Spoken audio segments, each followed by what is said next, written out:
राम ने अपने पिता दशरथ एवं माता कैकेयी के चरण स्पर्श किए। राम को देखकर महाराज ने एक दीर्घ श्वास और केवल हे राम कहा, फिर अत्यधिक निराश होने के कारण चुप हो गए। उनके नेत्रों में अश्रु भर आए। विनम्र स्वर में राम ने कैकेयी से पूछा, माता, पिताजी की ऐसी दशा का क्या कारण है? कहीं वे मुझसे अप्रसन्न तो नहीं हैं? यदि वे मुझसे अप्रसन्न हैं तो मेरा क्षण मात्र भी जीना व्यर्थ है। कैकेयी बोली, वत्स, महाराज तुमसे अप्रसन्न तो हो ही नहीं सकते, किंतु इनके हृदय में एक विचार आया है जो कि तुम्हारे विरुद्ध है, इसीलिए ये तुमसे संकोचवश कह नहीं पा रहे हैं।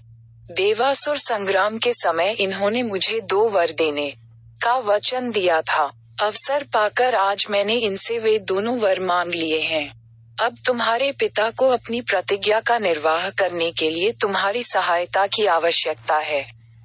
यदि तुम प्रतिज्ञा करोगे कि जो कुछ मैं कहूंगी उसका तुम अवश्य पालन करोगे तो मैं तुम्हें उन वरदानों से अवगत करा सकती हूँ।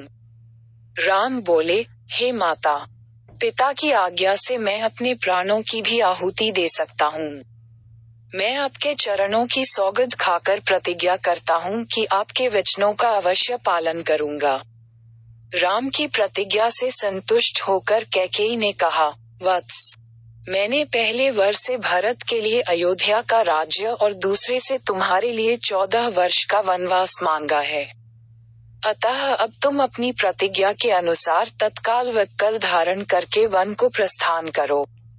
तुम्हारे मोह के कारण ही महाराज दुखी हो रहे हैं, इसलिए तुम्हारे वन को प्रस्थान के पश्चात ही भरत का राज्याभिषेक होगा। मुझे पूर्ण विश्वास है कि तुम अपनी प्रतिज्ञा का पालन करके अपने पिता को पापरूपी सागर से अवश्य मुक्ति दिलाओगे। राम ने दुख और शोक से रहित होकर कैकेयी के वचनों को सुना और मधुर मुस्कान के साथ बोले, माता, बस इस छोटी सी बात के लिए ही आप और पिताजी इतने परेशान हैं? मैं तत्काल वन को चला जाता हूँ। यही मेरी सत्य प्रतिज्ञा है। महाराज दशरथ राम और कैकेयी के इस संवाद को सुन रहे थे। इसे सुनकर वे एक बार फिर मूर्छित हो गए। राम ने मूर्छित पिता और कैकेयी के चरणों में मस्तक नवाया और चुपचाप उस प्रकोष्ठ से बाहर चले गए। अगर आपको वीडियो अच्छा लगा तो सब्सक्राइब करें और शेयर करें एजुकेशन स्टोरी।